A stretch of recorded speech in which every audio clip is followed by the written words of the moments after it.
Like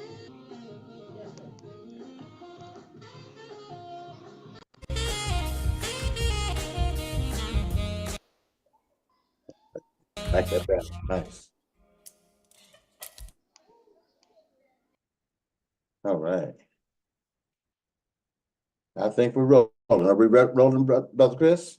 Yes, we are. Go right ahead, Dr. Date. All right, real good. Well, God bless everybody. Hello and welcome to The Voice, 17104 Harrisburg. I'm Nathaniel Gadsden, and this is the Writer's Wordshop.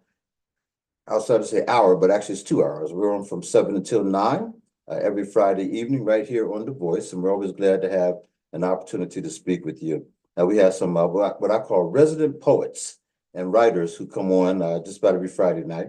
And, we have a robust conversation about writing and the process of writing, but we also read some of our works or works by other authors that we like. And we encourage people to both read and write not just poetry, but any and everything that, tickles your fancies.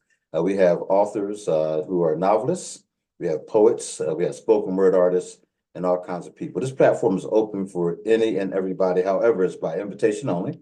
And that is because, we just want to make sure that people are serious about the platform and not coming on to, be abusive, okay, and have a lot of junk going on. But also, we're part of a bigger organization, the Writers Workshop is a 501c3 organization. We do a lot of things in community. In fact, we just had a wonderful Martin Luther King celebration back on January the 15th. And we have some other things coming up. In fact, a big event coming up in February. And we'll tell you more about that.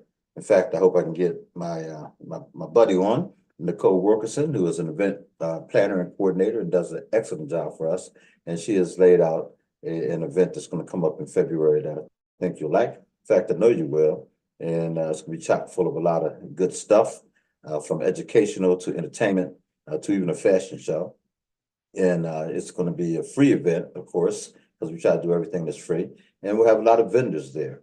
And the vendors will be there for, you to enjoy their wares and the food and all that good stuff. And man, I'll tell you, Brother Chris is always on it. There you go. And that's our official flyer. As you can see, it's, Nathaniel Gadsden's Writers Workshop and Life Esteem Incorporated present Mandala, a theatrical celebration of Black history through poetry, song, and storytelling. It's at the Deluxe Lounge and Venue. We're located at the Colonial Park Mall there. Thank you, Deborah Lynn, for being such a wonderful partner to our organizations and able to open up the doors. It's right next to Boscov's. You can't miss it.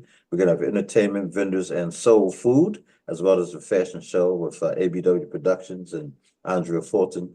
And also says, join us for this free event. For more information, you can always give me a call or Nicole Wilkerson, and you see that there. But isn't that a beautiful flyer? I want to thank Sarita Henderson for being the architect of our flyers and all that good stuff. And we are trying to save some trees. So we're doing everything pretty much on social media. We create the flyers and we're just getting it out to everywhere. So we're going to ask you, as the flyer comes your way, or if you see it on social media, like it and then share it with everybody that you can, because we are looking forward to having a runaway audience there. We have a smaller venue. We've done a lot of things at the State Museum of Pennsylvania and intend to still do that. But we decided we want to start using that venue when it's open to us to do the larger theatrical, programs. It seems to bring out more people. But for the smaller programs, the ones that we're going to do like on, in February there, we like using lounges like the Deluxe Lounge and some other things. So anyhow, that's what that's all about. Please tell the folks in your family, tell your friends, tell your neighbors all about it, and come out and support us. All right. All right. Hey, listen, I hope that you're a writer. And if you're not, I hope that you will at least enjoy the written word and the spoken word in its many forms that it's presented. Remember, every movie that you see started with a script, an idea first, and then a script. And someone had to write it out and figure out what the storyline is going to be all about. If it's a good book, of course, that was written out. The TV program, whether it be theater, even the news is written out. So writing is a very important part, and reading is a very important part of our society. And that's why the writers are lifted up in such and held in such high regard, because they are the storytellers of our time. And so, and books, by the way, can last for years. I mean, we're still reading books that were written hundreds of years ago, such as the Bible. How about that? And so, yeah, appreciate the written word, the spoken word. And even if you're not a writer yourself, enjoy the art of writing and, celebrate it. Okay. Let's celebrate it. And I really liked with our opening, they had that wonderful banner that Brother Chris created for us and put up. And it has all those wonderful pictures. And Brother Chris, I don't know, can you put that up while we're talking again? I don't know if that's possible. And the reason why is because I want to point out some of those excellent artists that are listed on that, people who are just, giving us all kinds of stories. And look at that. I mean, first off, if you look to your far left, and I'll just put a little, I don't know if it shows or not, but that's Alex Haley right there. And if anyone remembers Roots, oh my goodness, I mean, Roots at one point was shown on nationwide TV, and it became the highest rated television program of its time at that time. It was the first time that our story had been told from the history of us in Africa and the beauty of us as a people in Africa and the fact that we had a society, because they always made it seem like we were just savages or something, but it showed, structure and hierarchy and a real community in Africa, and then how we were stolen away, put in enslavement, and then brought on ships and then brought to this country, and how we were treated in the institution of slavery. Powerful piece. And that book itself, if you haven't read it, is still a timeless classic. Roots by author Alex Haley, who at one time I think he served in the Navy, and he started writing letters and stuff for people that he was serving with, and then he decided to look up his roots and found out there was a character named Kunta Kinte in his family, and so a lot of what is written about roots is circled around there. You also see people such as, and I can't call all the names, but I'm going to show you, of course, Maya Angelou up here. You have Zora Neale Hurston. Uh, this sister here right now is down in Philadelphia, and I can't call her name right now, but she's like the poet laureate from Philadelphia, doing tremendous work. That, of course, is the not Pulitzer Prize, the Nobel Prize winning author Toni Morrison, and and this is I think that's Thurman. Thurman. I'm gonna say Evans. That's not right. Is it Thurman Evans? But anyhow, he is a theologian, tremendous writer, someone who's really broken down, the Bible in many different ways, and there's a lot of seminarians are still reading his works. Something Thurman. Oh boy, I'm gonna mess up his name, but anyhow, I'll come back to it. But you also have over here, this brother has been in Harrisburg any number of times. He's a graduate of Howard University, and oh come on, Omar Tyree. Omar Tyree is an outstanding author who found his niche and was called urban fiction. And he was out there, just kind of writing and, telling stories from the urban standpoint. And I remember him coming to Harrisburg, thanks to Dave and Lois Waters. They had a wonderful bookstore, black bookstore at one time, and they brought him in and two or three times or more. And Omar Tyree tells a story that he tried to get his books into the major publishing groups and no one was taken. And so he decided, hey, I'm gonna put the books in my car and I'm gonna go around to all these black bookstores all up and down the East Coast and sell my books. And it worked. And so one day a guy from one of the major book companies went to the black bookstore and said, what's hot in Black America? What are you reading? And his name kept coming up. And so they actually contacted him and gave him whoever the company was, gave him a huge contract. And the rest is history, as they say. But Omar Tyree really made his mark. I haven't heard much from him lately, but he really made his mark. One of my favorites is right here. That's Sonia Sanchez. And Sonia Sanchez is, like the poet laureate of Philadelphia for years. I mean, she's a poet emeritus. She was a professor at Temple University for a number of years. She's written a number of books, and she's seen as one of the deans of Black poetry from the modern civil rights movement right out of Philadelphia. I think she was born and raised in New York, and then she was at Temple University as well. But she has been here to Harrisburg any number of times. And yeah, we love Sonia Sanchez. She has so many titles, I can't even call them all, but I think I have every last one of her books. But anyhow, those are just some of the people. And some of the other folks I know, I just can't call the names right now. All these people are outstanding writers, and they should be celebrated. The one brother one day, he was next to Tony Morrison, I believe. He's out of Pittsburgh, I think, if I remember correctly. And Wedman, I think there's John Wedman, and he is a best-selling author, but a very much of a scholarly author. But he did write a piece about him and his brother, how they both grew up in the same household and everything. Hey, bro, how you doing? Hey, Good. How are you? all right. And so he's talking about how they grew up in the same household, but he ended up in, let's say, Penn State. John Wedman did, and his best-selling author, very much a scholarly author. But his brother ended up in the state pen. In other words, he was doing, I don't know if he still is, major time. And so he decided to ask the question, have we grew up in the same household, the same environment, everything? How come we went in such two different directions? Both brothers, both exposed to the same stimuli, but both seeing the world in their own way and making decisions in their own way. He also looked at how he is a scholarly writer. And he said, hey, I may sell 35,000 books or, whatever. He said, but then you have these other guys come along who are these popular writers. And the one in particular was Lynn Harris. Was that his name? Something Lynn Harris. And he was a male, he was gay male, and he was, very open about that. But he also wrote some dynamic books, very much popular culture. He was selling millions of books, And so Wedman once did a little essay or expose on the difference between the two and how both of them are extremely important. But it's not about, the number of books you sell, it's about the audience that you're reaching. So it's really powerful stuff. But anyhow, that's why I like that banner, because it helps to energize me and remind me that there's some powerful writers out there. One of the hottest going right now is Kwame Alexander. He has a new book out called the Chasing the Honey or something like that. I don't know if you can find that, Brother Chris, pull it up. It's all on Facebook. But Kwame Alexander, and it's 150 African American poets that he kind of knows. I mean, his brother's been all over the place, and it's a 400-page book.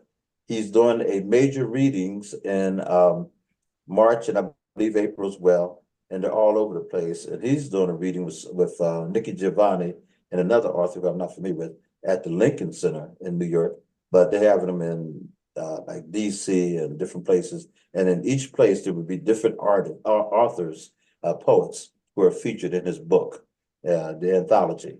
And so hats off to Kwame. He's been doing all kinds of great, fantastic stuff. And this is his latest project. And I can't wait to buy my copy.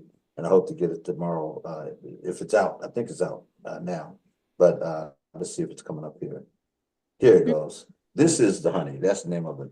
A Great Day in Poetry tour. And notice that he's, again, going to be on January 31st in Montclair, New Jersey, on February 1st in Washington, D.C., Charleston, South Carolina, Boston, Massachusetts, Los Angeles, California, and then on February the 3rd, Saturday, New York, at the Lincoln Center.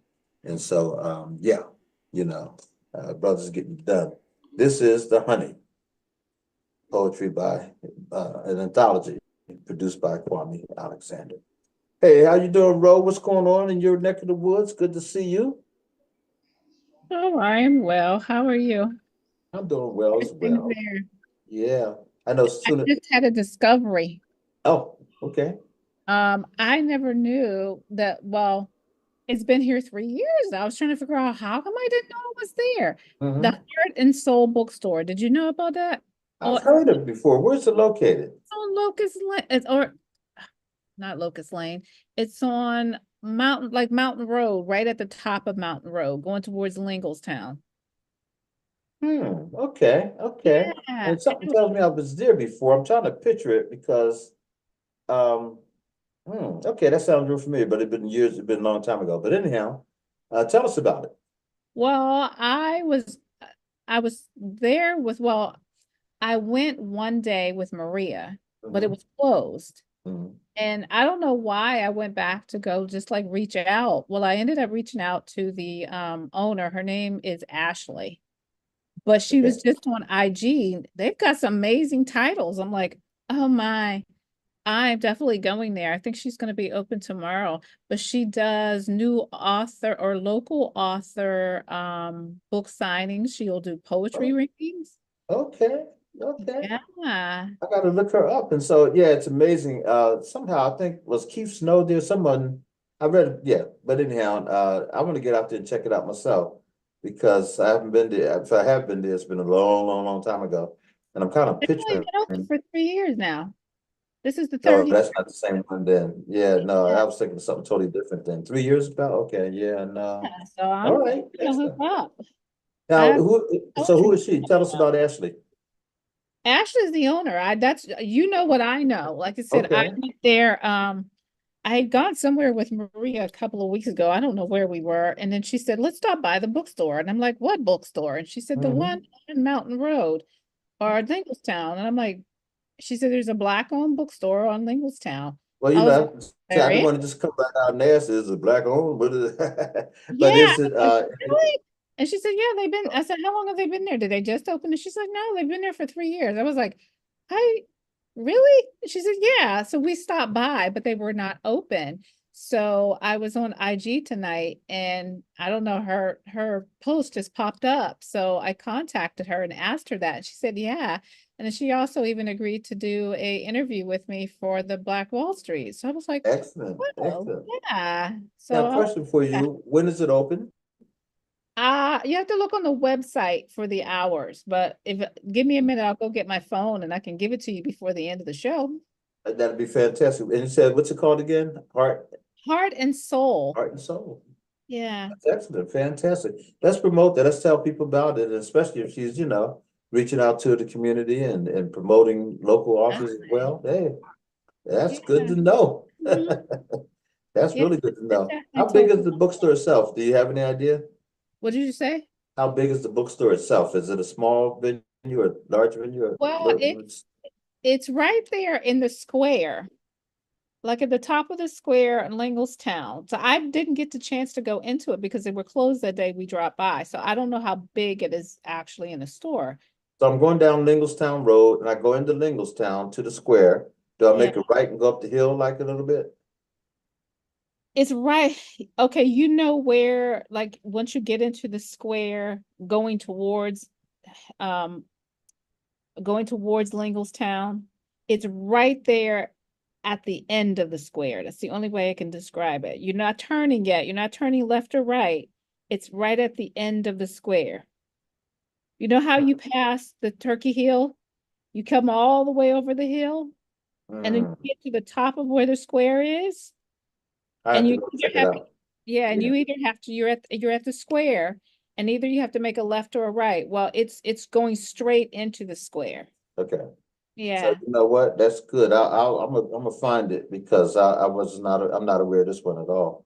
I didn't know Yeah, that. that's good to know. I was rather excited. So I contacted her and I told her I'd give her a call tomorrow. So I will Mhm. definitely get more information because Yeah, please do. Yeah. Huh, yeah, that's I good stuff. definitely want to do some poetry readings. Okay, see, brother Chris is on it. Oh, There here it is. he goes. There it Heart goes. and Soul, yeah, it's right at the corner. I never knew it was there. I was like, oh my heavens, I have found a new spot. I don't And know what it looks so like on the inside. do you park in? Okay, look at this. You got Yeah, it in. and I got some really good titles.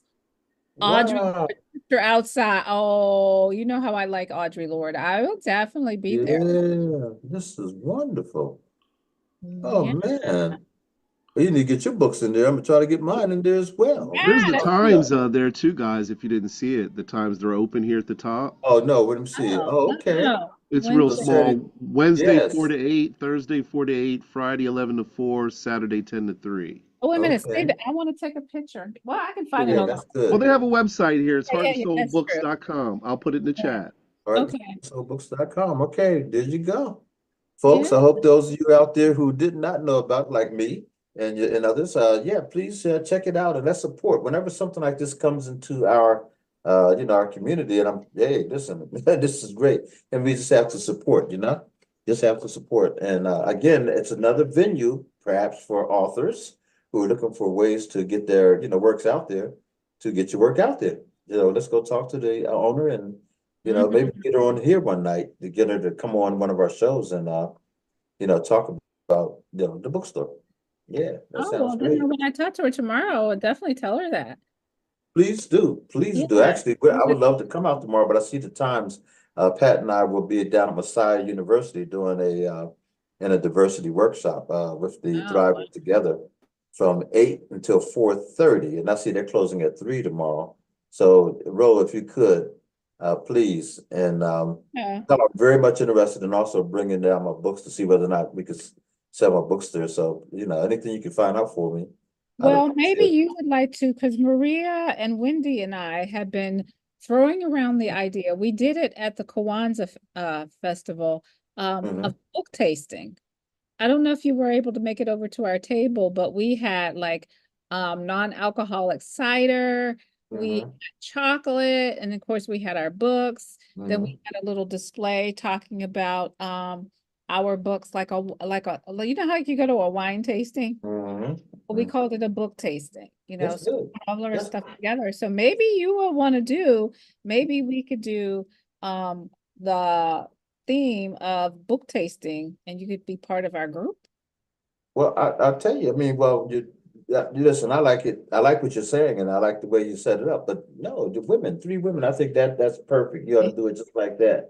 Yeah. And because you don't want to have too many people on. But I think the 3 women, and especially the 3 of you, because you're so dynamic and your voices, yeah, And then we have a program coming. I don't know if you noticed that in February we're doing a Black History program, and I don't know if you're aware of it, but we're going to be over at the lounge again, Oh, there at okay. the I think Colonial you Park did mention Mall, that. and we have a What's the wonderful date? program set up there.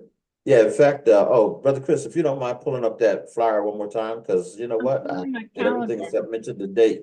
Yeah, it's gonna be, I think it's like, was the 27th, I think you said, Which Chris? one, Dr. The Gasson? one I'm sorry. with, the Black History, Amanda, Okay, yeah, gotcha, sir. Black History, flyer there. I'm sorry. But yeah, folks, and I want the people to see this as well. We really hope everybody will come out. It's gonna be Saturday, February 24th, 12 noon to 4 p.m. Saturday, February 24th, 12 noon to 4 p.m. And it's going to be there at the Deluxe Lounge and Venue, Colonial Park Mall, 4600 Jonestown Road, next to Boscov's. And so you'll see it there, and hopefully we'll have some signage out that it'll be easier for you to find the venue itself. We tried to put balloons up on the door, but they just went right away. That wasn't the best idea, but I do think there's a couple things we can put out that will allow people to see what we're doing. But yeah, we're looking for vendors, of course, and we're looking to have a great time there that day. It's a nice venue because it's small enough that we can pack it out, and we're going to have food, soul food, and all that through the vendors. We're not going to have just a thing, but you can come and buy food from the various vendors, and we want to support our vendors and get them some sales, and at the same time put on a wonderful program so everybody can have fun. Okay. Oh, well, And by the way, it's there. always our program is always open to the entire family. So we do have a kids corner and we have activities for everybody. The last event we had on January 15th, we did a paint and sip. Adults really got into it. We did a kids corner for the youth, and they painted pictures of Martin Luther King and all that. And then we had presentations, poetry. Ro read poetry, Wendy read poetry, Maria. And we also had another young lady got up from the True program who read poetry. So it was just a great time. It was real good. And Brother Eric Jackson brought the house down. I mean, that brother gave a Black history lesson What shirt impromptu. he had on. He really did a great job. Yeah. So anyhow, we're gonna have ABW Productions. They're gonna just fashion show for us, and we're gonna have a lot of events. Nicole really knows how to put together some nice activities, keep people involved. So you do want to come out to that, okay? All right. Anyhow, support all the programs for Black History Month as much as you possibly can. Get out and get to these venues and help people to celebrate Black history and also other things that are coming up. Please do. That's a nice look at that. That's nice. And that's now what is This is the that? Looks like deluxe. deluxe. That's Yes, deluxe. sir. Okay. Uh-huh. She has it set up so many different ways. She has so many great things that she presents out there. And by the way, she rents the space. So people, if you're interested in doing a nice venue that is intimate and very nice, yeah, she'll set it up for you just like that. I mean, it looked totally different when we had it, of course, because it was a different kind of setup. But that's looked really nice. Yeah, that looked real nice. Yeah, and all those goodies look nice, and I don't need none of them. But boy, look at that, real cool. Yeah, real cool. She has a second spot she's opening up too, by the way. It's gonna be larger. She has actually a kitchen associated with that one and everything else. So that one's already filled up as far as the various days that we were trying to get it. But it's brand new. I don't know if she had an event there yet, but she showed us the outlay and everything. The layout looked really great. Looked really great. So anyhow, folks, again, welcome to the Writers Workshop. This is Ro Brady. I'm Nathaniel Gadsden. Ro happens to have her own business, and we're going to talk about that a little bit tonight as well because she's doing some editing. In fact, Ro and I have teamed up. Ro is working with moi and helping me to get something rolling here. And she is just easy to work with and fantastic, very, very professional. And so I'd like to talk about what she's doing. And she is the editor for, not the editor, but the public, what do you call it? What are you? The For editor, Black Wall Street. editor-in-chief for Black Wall Street. Say it again. The editor-in-chief for Black Wall Street. Editor and chief. She became, come on now. They would say the big boss with the big hot sauce. Is that what they used to say? And if you don't know about Black Wall Street, check that out. She'll tell you about that as well. Also, we will probably be joined by some other folks tonight. And when they come on, we'll tell you about who they are and what they do and everything. You can be a part of this conversation, be a part of the Writers Workshop. However, it is by invitation only. And so you can always reach out to us and you can contact me through, the website, not website, email at P as in Pat, Gadsden, Gadsden at AOL.com. Just send me a blurb and tell us what you're interested in talking about, whether you have a book out or, business venture or something that you're working on that is, writing related. I'd like to know about that. We're always looking to talk to publishers and authors and, agents, anybody that has anything to do with the written word. There you go. And that's in fact, you can also contact Brother Chris. Can they contact you as well? And just let them Sure. know that you're interested. Okay. And that's my Sure. phone number too, by the way, 608-2312. Don't call me right now because we're on the air, but if you are interested, you can give me a call. And then you see the info down at the bottom, pgadsden at AOL.com. Yep. And by the way, if you're interested in getting your own, program together, you may want to talk to Brother Chris Thomas, who's sitting here, controlling everything because if he has space open right now, it's a wonderful venue to be able to get, your own program and your own podcast, so to speak, and, talk about whatever it is you want to talk about. And he makes it really affordable as well as very professional. As you can see, he's on top of things. So, contact Brother Chris Thomas and ask them about, having your own show. In fact, one of our poets that comes on every week is Lazille Powder. And Lazille now has her own program on Saturday mornings at 11 a.m. called The Powder Room. Is it still 11 a.m., Brother Chris? Is 11:30, sir. 11:30, okay. The Powder Room here on The Voice, 17104.com. And it's Saturday mornings at 11:30 with Lazille Powder. And also, don't forget Wendy Noche Onye is on along with her son Taff every Monday. I think they start at 7 o'clock now. I think I'm seeing. Is that right, Chris? Yes, sir. They're now Thursdays, 8 to 9, actually, sir. Oh, boy, they really jumped around. So Thursdays 8 to 9. They went from Monday to Thursday. Yes, sir. Their work schedule, their co-host and Taft's schedule changed. So Right. Wendy is trying to be accommodating for her co-host. Absolutely. Way to do it, though. That's good. Okay, Thursdays 8 to 9 You may have here to. on The Voice. I was Yeah, gonna. go ahead. I said, I may have to contact you. I'm part of an anthology, and an idea just popped into my head. Um, Sure. it wouldn't be a show. It would probably be more like a book launch. Yes, ma'am. Well, Yeah. feel free to reach out. Yeah, I'm going to talk to the other author who's heading up the anthology and give her this idea, and maybe she'd like to do it. Because she just said to me tonight about, like, if you think of some way to promote this book, we got together, there's 13 of us, and Sure.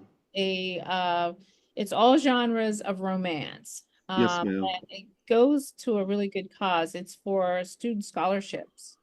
Nice. Yeah, Nice. and now Very I'm good. looking to promote it. Are they kind of all over it? Okay, that's the Powder Room. That's the Lazille. Lizelle's out of New York, and she also is originally from Trinidad. And so she's a very great spirit and also a very good artist, by the way. Hope she'll continue to push that. Pat and I have already bought some of her works, and I want to buy some more of her paintings. Very, very good. But yeah, that anthology sounds good. Rose, do you have a title at this time? It's behind me. It's all love. Oh, is that? Well, you know what? Oh, Yeah. there you go. Love at First Right. Is Yeah. that what it's called? Love at First Right? Um, Actually, it's sort of the brainchild of Zan Alexander. I met her through the conference that I go to every year. Mm-hmm. And actually, this would be my second, and was we did a collaborative write. I did it with her for 2 years. And we did it to help out the conference that we attended, to Yeah, raise okay. funds for the conference. This year, she decided to do an anthology and Mhm. to give all the proceeds to student scholarships. That's a And cool idea. yeah, that's definitely would wanted to become involved with that because I thought it was a good cause.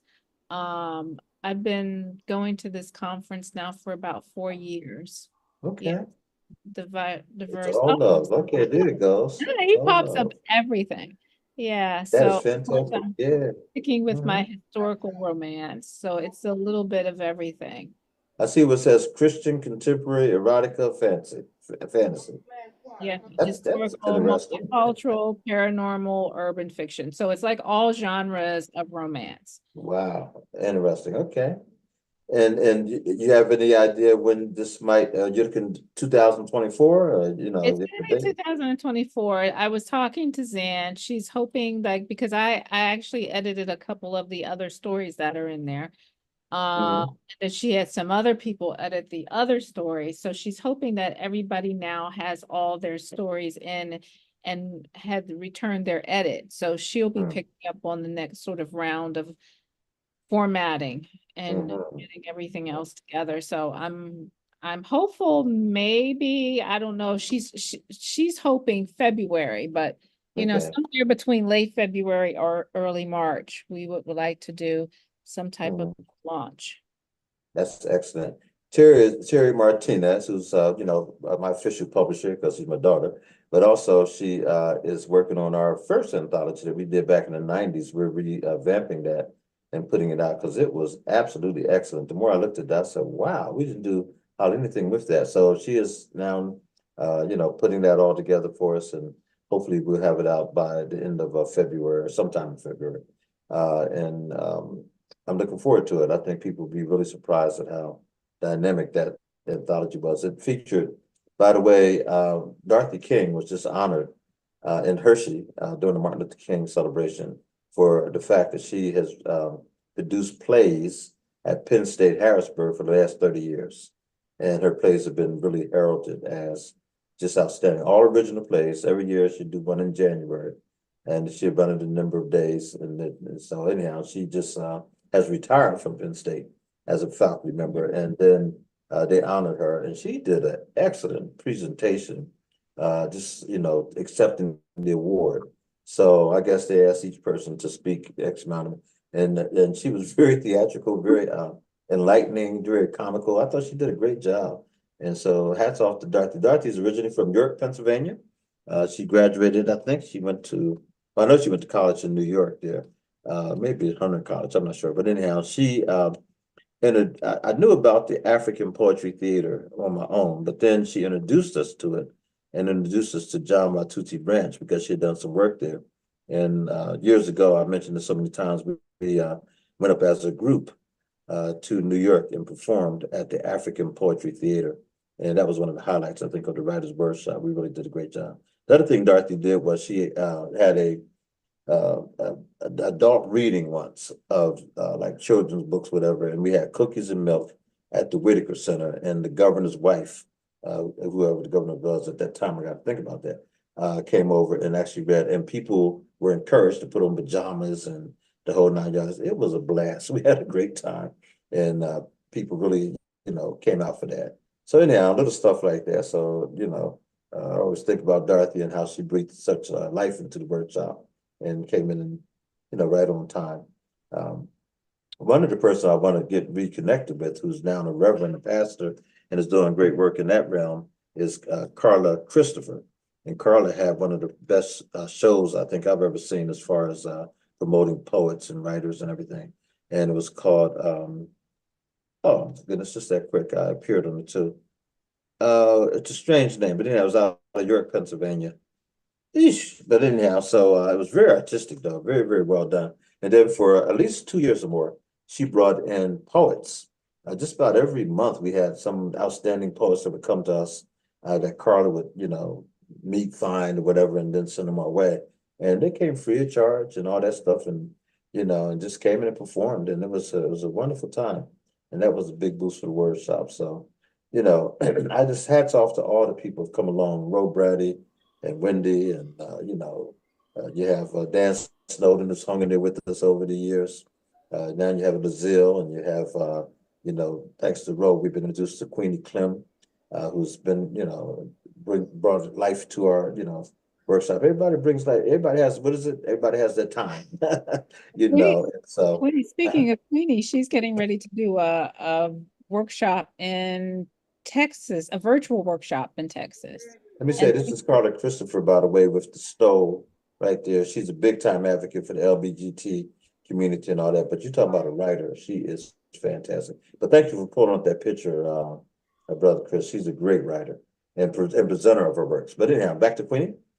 Yeah, she's getting ready to do a workshop in Texas, I believe, and she's going to be featured in, I can't remember the name of the magazine, so she's Mhm. doing a lot right now.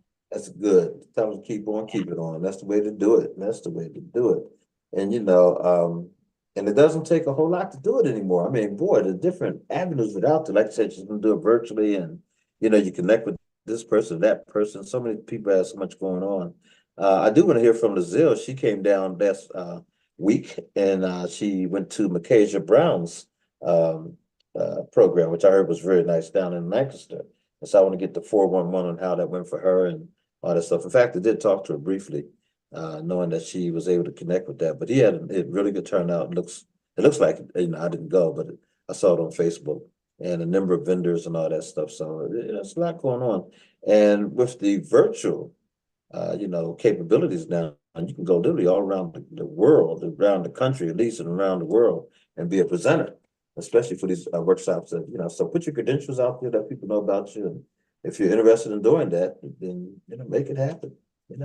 Make it happen. But yeah, and Queenie, what I like about what she's doing is she's promoting a lot of other people. She's giving platform to other writers, and that's just such a powerful thing, to me.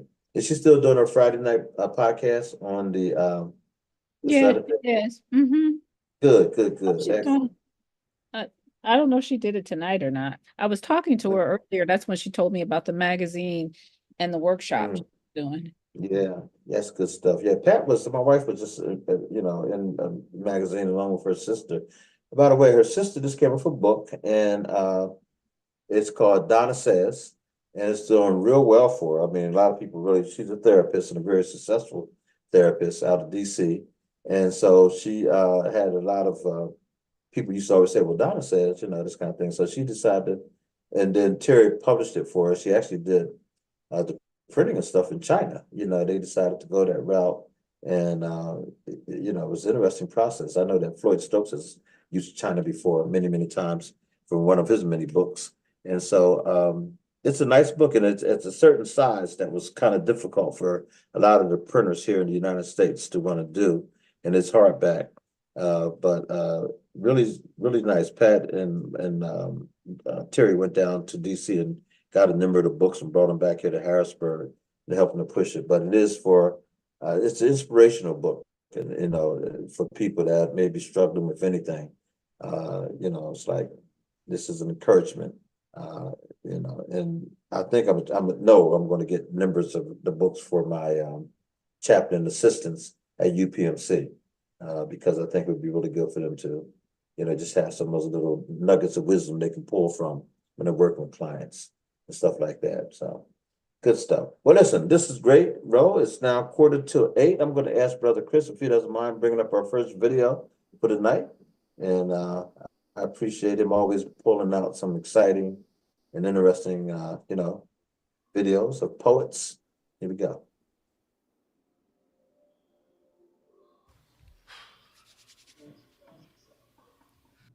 Black.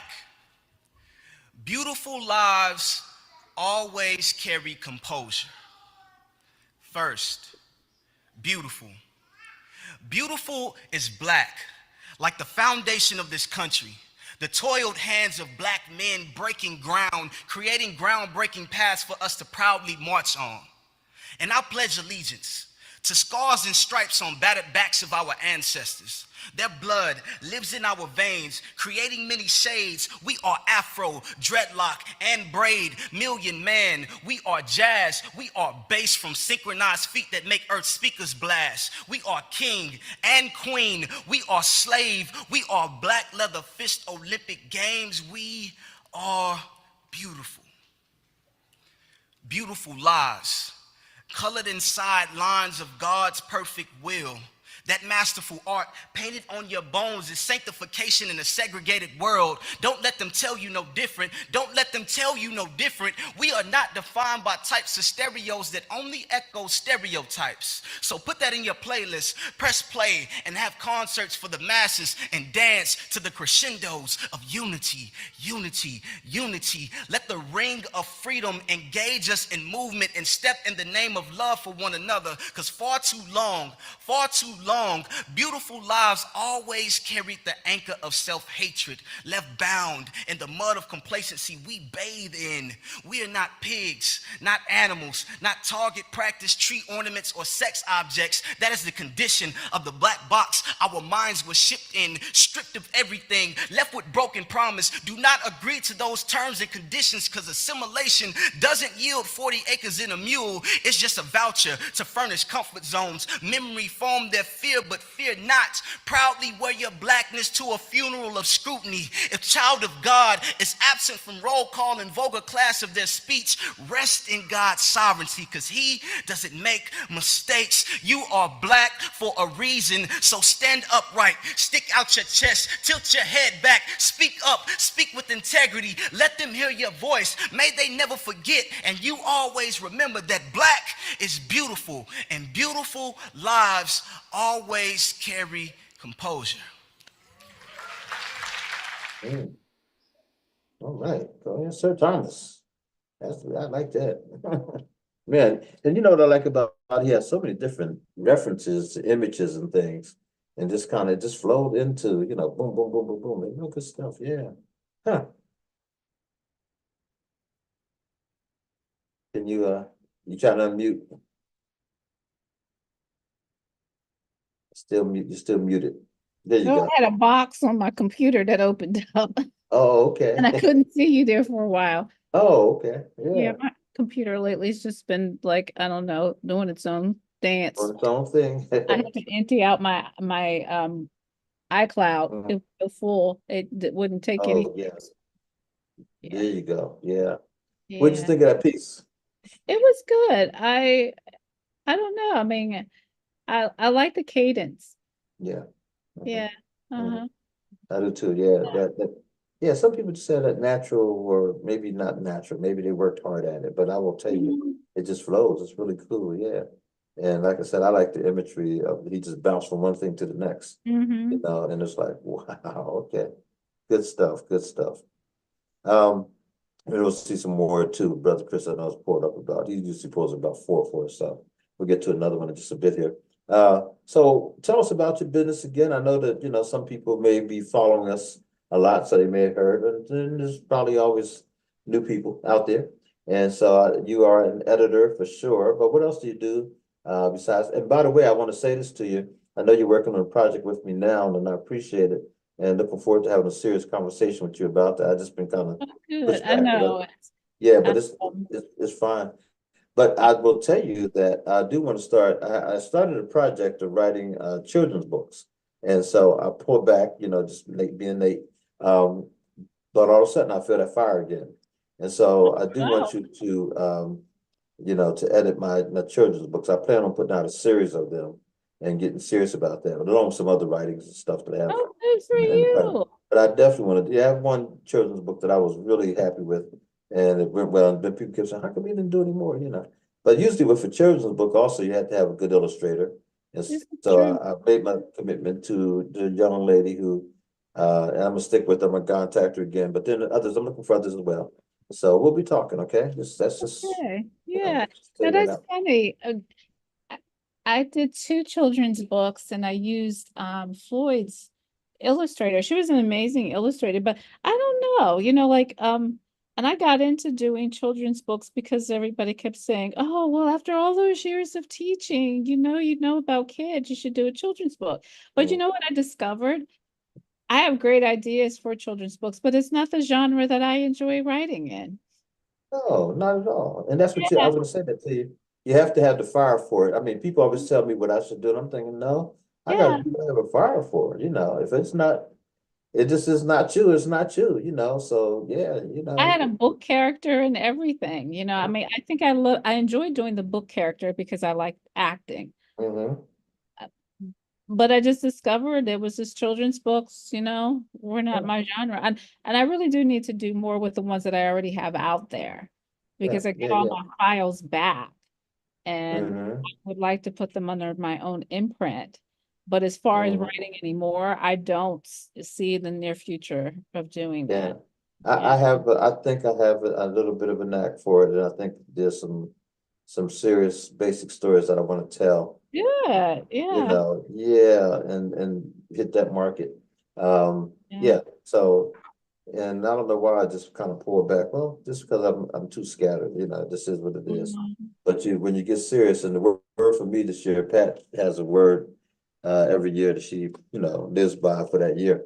And my word this year is completion, and I'm going Oh, back goodness. because that was my word before. And Mhm. I said, but I didn't complete my completion. So I'm Mhm. definitely going to rekindle that word and really push myself. This is stick to it. This is January, and come December, I want to be talking about, how would I complete it, and not just start I it. like that, having a word. I always did that with the scripture, but I Mhm. like that. I think if I had to have a word, it probably would be focused.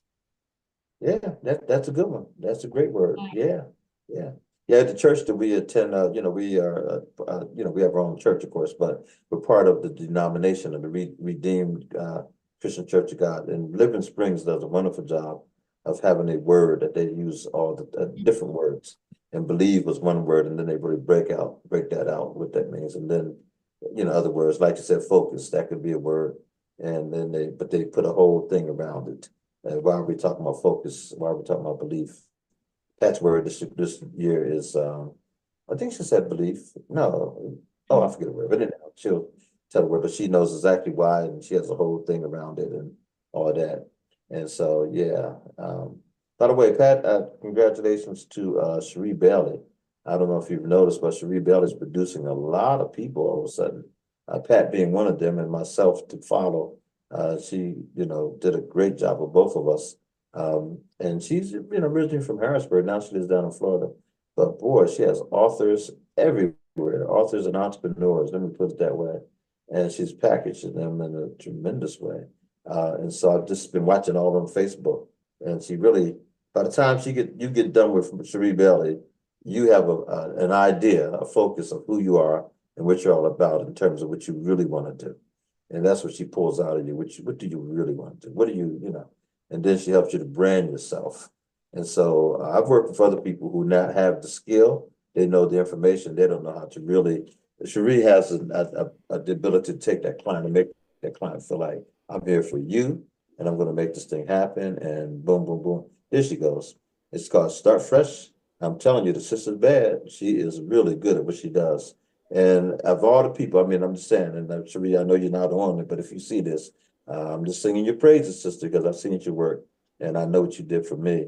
And I'm just shocked. I'm 73 years old. I'm thinking, I'm starting fresh. It mm, really, she really is good. So I I will may say to anybody oh, out there I'm sorry, say it again. I may have to look her up. No, no, please do. I was going to suggest to you, there's certain people like you and others, and she's working with people from around the world, and she's worked with people at all levels. I mean, she ain't just talking about people starting like we, and she's working with all of them, the big wigs. but she has that ability to do that. I mean, no one impresses her as far as I'm concerned. I would say she's impressed, but she would sit with anybody from a Maya Angelou to anyone and just really help them to, because that's who she is. God has gifted her, helping women and minority entrepreneurs build successful and sustainable brands. I'm telling you. I'm telling you, she ain't paying me the dime to say this. Sister's bad.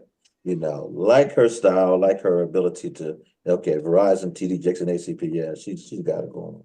And she's from Harrisburg, y'all. And one of the best Kwanzas we ever had was when Cherie stepped up and she brought us, oh, come on now, the sister who won the Pulitzer Prize and all that stuff.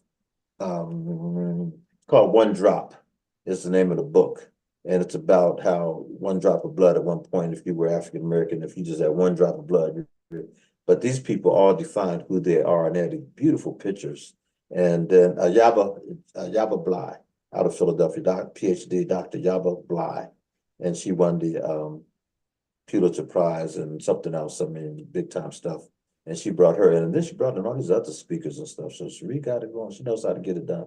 So anyhow, okay, enough of that. But for those people who are serious about being entrepreneurs or, whatever, I'm telling you, you just go online, look up her name, and see whether or not she's in. Now, does she cost? Yes, she does. Let me just be flat out with you. She ain't coming cheap. But at the same time, by the time you're done, the product's there. The product's there. And and I give my wife credit. She made the entire investment for us. And I thought she was just talking, but no, but Pat really, you can go online and see Pat's website and everything and what she put up for Pat. Beautiful. Really did a nice job. That's where I am. I know I'm getting to a point where I really need to do, I have a landing page as part of my website, and it basically just houses books and a bio. But I would like to pull all that together, myself as the editor, but also myself as the author, myself as the playwright and the poet, put it all under one umbrella. You're ready, and you are a prime candidate for someone like Cherie because you have all of it. You have the educational background, you just have it all. You have the personality, you have the skill, you have it all together. So that's what she's looking for. And I am absolutely surprised at how many people actually in Harrisburg have. I see it pop up, on Facebook, whatever, and just absolutely beautiful. When she rolls something out, she rolls it out well. And it's a process. She's worked with a lot of people, so it doesn't just go like that. But when she's on you, she's on you. She stays with you and gets you going. And then hard hitting questions. She don't want you to, she's not gonna just listen to you. Just no, she's gonna pull it out of you. And then you do your homework. She wants she has some things she wants you to do, but she wants you to be successful. So she said, if you're not successful, then you're not gonna say anything, and you're not gonna, so I gotta be successful for you to be successful. And good stuff. Definitely an area that I know I would like to branch out to, because and the thing about it is I think as entrepreneurs, we always think like, okay, we could do this. We could do this on our own. We could do this. And then sometimes it's like, you might have the skill, but you don't have the time, or you have the time, but you don't have the skill. And it's like, you kind of suffer because you either one or the other. And I know for me, it's kind of a little bit of both. Like I've taken myself as far as I can take myself with like learning the technical stuff, but now it's like, okay, I've added more, but I don't know how to add it. And that's the key. I've been saying this a lot lately, and I keep repeating it because I think it's so important, and I need to add this to my little repertoire. And that is, someone said to me not long ago about Michael Jordan, that he was, at one point and maybe even now considered to be the greatest basketball player the NBA had ever seen. They said, but do you realize that the first time he ever made a team, which was in high school, he had a coach. The last game he ever played in the NBA, he was making $20 million a year as a player, at least, probably more than that. But he was making $40 million a year in endorsements. And then he had this outrageous contract with Nike that now brings him in something like $600 million. Someone said 300 million, 600. But every year for the rest of his life, this man has a contract based on those sneakers that he's going to be getting something like $600 million a year just off of that. I mean, think about that. So this guy just money-wise is just incredible. He's now a billionaire and all that kind of stuff. But guess what? The last game he ever played, no matter how successful he was, no matter how much people called his name, he had a coach. And they said every game he ever played in the NBA or in high school, he always had a coach. He said that's what the world of sports gives us. If you really think about it, the world of sports, what team do you know that doesn't have a coach? They all do. So part of what I got from Cherie was, a guy like Kwame Alexander, whoever, these guys are now at the top. Kwame used to come to the Writers' Workshop. I knew Kwame's dad before I knew Kwame, and Kwame's dad is quite an entrepreneur and a writer and all that. And we had roomed together. I talked about him with Kwame, just a little boy. He said, "Oh, my son writes poetry, but look at him now." But it's because he has that right coaching. And we had Kwame here in Harrisburg at the State Museum. He brought in Sherman Hemsley. He brought in Thelma from the Good Times. He brought in Victoria Raoul. All these people are stars on TV and all that kind of stuff. Yeah, he just brought those people in like nothing. And we had this huge thing at the. And I realized at that point, I think he realized it too, that I wasn't keeping up to his level. I mean, he was glad we met each other. He had on Tim Reed and Daphne Reed, from TV. All those people were here. And, it was a wonderful program. It was great. Then we get him back in, it took a lot of money to make that happen. And you had to get corporate sponsors and stuff. He was rolling at that point. I wasn't at that level, not my thinking anyhow. And so we still stay in contact. He's invited me to come to Africa with him with Nikki Giovanni, which he's really close to. But you got to know when you're at a level and when you're not at a level. Some people fake it until they make it. And I possibly could have too, but also had other responsibilities. But Kwame just went. But guess what, though? He's not just doing it by himself. He has a team around him and coaches around him that's helped him to. And so in meeting Cherie, seeing Cherie grow, first off, and then and listening to her, and then actually being a client of hers for the last year, she kicks your butt. She gets it going. And then, you're ready when you're ready. And so there's no question in my mind that, we're just, beginning to do what we need to do. But it takes somebody to really kind of push you beyond what you think you can do. You know what I mean? And then also to help you to really funnel it in. That's where your focus, that resonated with me right away, because that's what I'm lacking, focus a lot of times, and then also, the completion piece was big. And my brother actually gave that to me. My brother's another one who's writes plays and does all this other kind of stuff. But we both looked at each other and said, "Man, we have great ideas, but we need completion."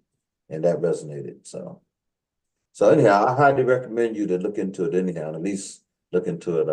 Bailey. And if she's not the right person for you, just find the right person for you. But You said Cherie Bailey? Yeah, Cheri Bailey. Yeah. Cheri Bailey. Okay. And Brother Chris just pulled up, what you need there to find her. And if you go online, you'll see. And then oftentimes when you see different people that are being publicized, just look at the top, and it's Cherie that's doing this stuff. Yeah. Yeah, Cherie Bailey. Yeah. And just tell her that, Pat and Nate said, hey, why don't you just take a look. Let's do this. That's another thing. People out there who are, watching this on Facebook, think about who your team might be. To get that book out, to write that article, to get to that next level. You need, maybe you need a good publicist. Maybe you need, a good editor for your works. Maybe you need, someone that's connected to a publisher that can help to really meet your needs. An illustrator. Where do you find that kind of stuff? Well, come on to a program like this. You can meet a lot of people, or we'll introduce you to a lot of good concepts and resources. But also, there's a good library that has, books and stuff like that. Don't be afraid of going to the library and finding resources, and go to conferences. As Ro just mentioned, there's some great writers' conferences out there, and a lot of them are right in Philadelphia, New York, Harrisburg. There are places where when it's happening, go. And don't even be afraid to go to an open poetry reading and meet some people there. Go ahead. I wanted to tell you about a book a craft book that I just finished reading. If I can take off, wait a minute, let me see, because you won't be able to see it. Okay. See if I can, oh no, wait a minute, I lost myself. Yeah, you disappeared there for a second there. I've done that before many times. I was trying to get rid of my Your background. Yeah. so you could see it. There you Okay. go. Mhm. It's this one. Can you see that? I'm in a my Yes. room is so dark. This was How we really do it. yeah. Yeah. Black Writers on Craft Practice and Skill, How We Do Oh, It, wow. edited Okay. by Jericho Brown. Oh, yeah. He was just here at not just here, but he was at the Midtown Scholar bookstore. Yeah, Yeah. yeah. Uh-huh. But it was really interesting and pertaining especially to Black writers and how our writing is so distinct to us. Yes. Yeah, Yes. it was really a good book. And you see, I have like all these little post-its Oh, and I'm everything. seeing that. Yeah, so I'm like, so oh yeah, you've been reading that book. so if anybody who's looking for a really good craft book, this was really good.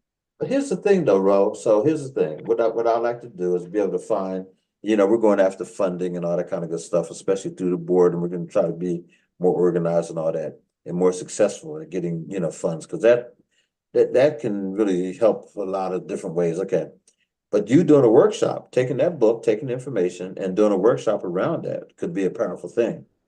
And we could have people buy into it. Mhm. Uh, and everybody wants to sit there and necessarily read the entire book. Let's be honest about it. But there may be people who like to sit through the elements of it. And if you're really, up to maybe breaking down some things, and that could just be one of the books that you present. But yeah, doing a Well, I workshop. just did, I've read this one, pretty much all my craft books look like this. They have all the tabs and highlighted in it. But today I sat and I went back through Save the Cat. Oh, okay. You've ever read that one? But No, basically, never like heard of it. I'm working with ghostwriting another book, and it really helped me, especially if you're writing and it's not your area, it's not your genre that you normally write in. And I was sharing with this author today about I had to get the flavor of her voice Yeah, in the book, yeah. and going back and looking at, oh, this part makes sense if I do this with it. And craft books can often help you do that. They'll remind you that books have formulas, and Mhm. give you a formula. With this particular formula, Save the Cat will put, what you're writing in perspective is how you, propel it forward in your storytelling. Mhm.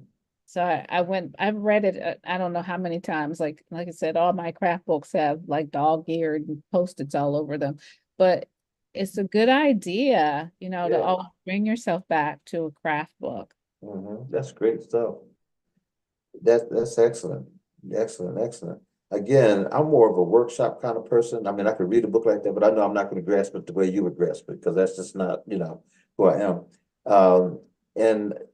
And some of those books bore me. But anyhow, but I do like to set in and get the concepts and the information, and then apply it. Mhm. So yeah, we all have our own learning styles or whatever it is. I laugh because even at my job, which, I'm a chaplain there at UPMC, and the guy that I had that was a supervisor, who was a nice guy, real good guy with super learning. But anytime I ask him questions, I say, oh, well, in the manual, just read the manual, the manual.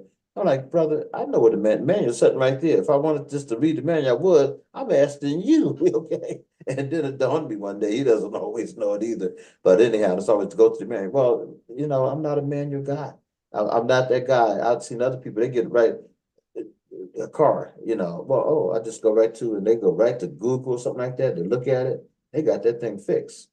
Ah, you know, come on. Chris could do that. I watch Chris. Chris can take a whole station and build it and everything. I can't do it. What are you talking about? I was Show figuring me, I had to do that with my car. The word that Yeah. when I came back to Harrisburg, I got another car, and there were so many gadgets on this car. I was like, oh my gosh, I feel like it's the bat machine.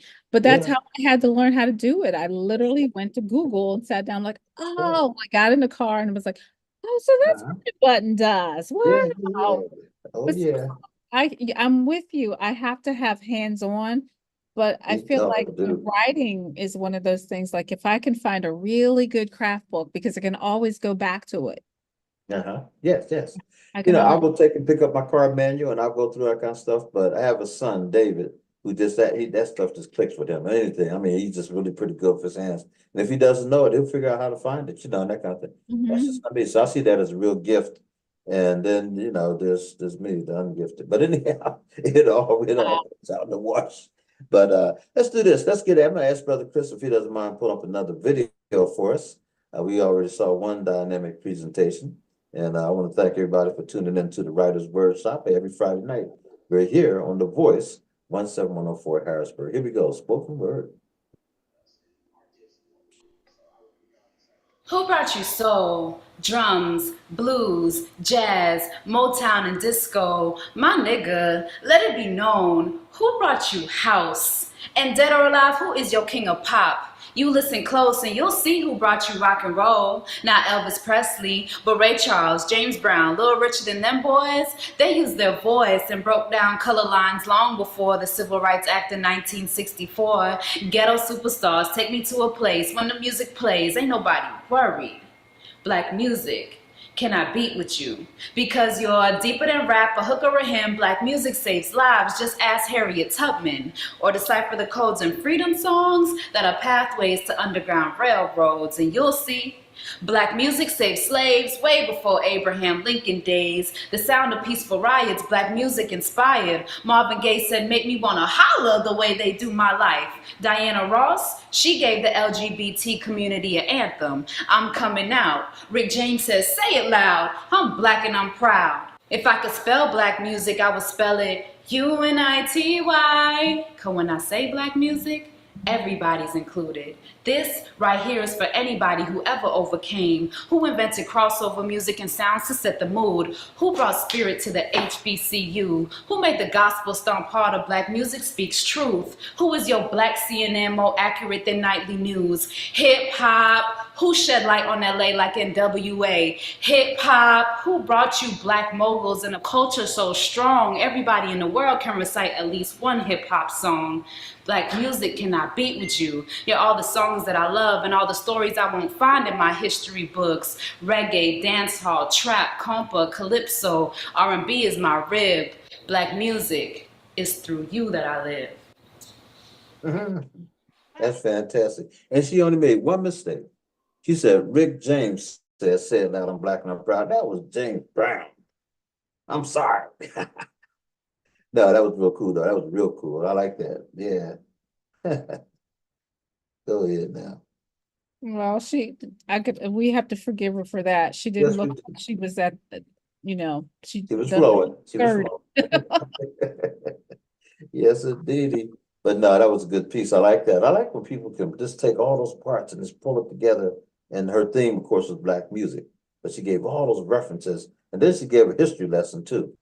She threw the history up in there about, how our music was stolen and all that. And, hey, rock and roll didn't start with Elvis Presley. Come on now. Yeah, good stuff. I watched the Elvis movie with Theo about a month ago. I was like, you wrong. You're saying that. Watching that song that he was singing and he knew it wasn't his. Yeah. Mhm. Hey, remember back in the day when they used to do covering? So you had a Pat Boone doing something that, like rock around the clock and all that kind of stuff. But they put their own little spin to it. And you're like, what? And that sells more than the original. Get the heck out of here. It is what it is, though. That's just the way it was done. Well, you remember the documentary. I know you know it, the Funk Brothers. Oh, yeah. Oh, my goodness. Yeah. Motown, the Funk Brothers. Yep. That was groundbreaking. When that came out, I was like, man, never thought about that. Those brothers think about it. They made the star. The singer could sing, no question about it. But without the Funk Brothers behind them, come on now. That's that. And if anyone has not seen that documentary, look it up, please. It's about the band that made Motown. Yeah. So there's the singers, there's the writers, but that music, and those iconic beats and stuff that you heard, that was the Funk Brothers, and they all had a story to tell too. And that was the other thing that was cool because some of the stories were tragic and some of the stories were connected to the times in terms of the history and all that. And yeah, good documentary, great documentary. There's a sister in that documentary, and I can never call her name, but it's like Noceloni, something like that. Mochelle, and she was out of Howard University. I got the sense that she was LGBT, whatever, but she has an unbelievable voice. And she did the piece, Dadgummit, who is he and what is he to you? We're talking about this man, this woman or man, whatever came and you know, they're passing by and you can see the glance of her lover looking at this other person and realize that the two of them have something going. But it's a famous song. And I think it was Bill Withers who made the song first. And then she did a remake of it. Powerful. But she also has lot of other stuff on there. She did a piece on that Funk Brothers documentary. And I remember thinking, yeah, she can go, you know. But anyhow, I digress. I'm just thinking about that piece. The Funk Brothers. Yeah, good stuff. Oh, here comes LaSalle. Hi. The powder room is in the house. How you doing? I'm fine. She's still embarrassed by that. Don't be embarrassed. You have a powerful show down the powder room. Come on. That's good stuff. Yeah. So glad you came on. Of course, you see Ro, myself. Good night, everyone. Hi, Ro. Yeah. I love the head wrap. That's nice. Yeah. No, And they look nice on her. Absolutely. it does. So It's- fill us in real quick if you that's don't mind, fine. Azil. How did things go when you were down in Lancaster? Tell us a little bit about that event, because Brother Acacia Brown puts on a lot of wonderful events, and hats off to him and congratulations. And that was your first time being in Lancaster at that event. Yeah, tell us about it. Yes. It was good. They had a few representatives who is running for different seats, and they Mhm. came and spoke. One thing that I was kind of shocked, I didn't know that